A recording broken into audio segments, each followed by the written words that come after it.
नमस्कार, प्रणाम। हम खुशबू मिश्रा आप सबके बीच में बहुत ही प्यारा हंसी मजाक की एगो नया झूमर गीत प्रस्तुत कर रहल बानी। आप सब लोग गीत के ज़्यादा से ज़्यादा सुनी। गीत कैसन लागल कमेंट द्वारा ज़रूर बताएं। गीत अच्छा लगी तो एक लाइक ज़रूर करब। चैनल पे नया होखम तो चैनल के सब्सक्राइब भी कर ले। अपना फैमिली और फ्रेंड में ज़्यादा से ज़्यादा शेयर करें ताकि हमारा आवे वाला हर अगला वीडियो आप सबके बीच पहुंच सके। अरे लहर लहर लहरा गईले हो गंगा जी के पनिया, लहर लहर लहरा गईले हो गंगा जी के पनिया।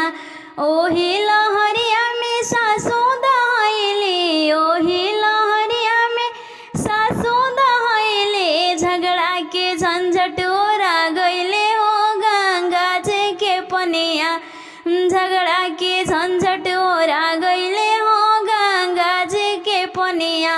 लहर लहर लहरा गईले हो गंगा जी के पनिया। अरे ओही लहरिया में गोतिन दहैले, ओही लहरिया में गोतिन दहैले।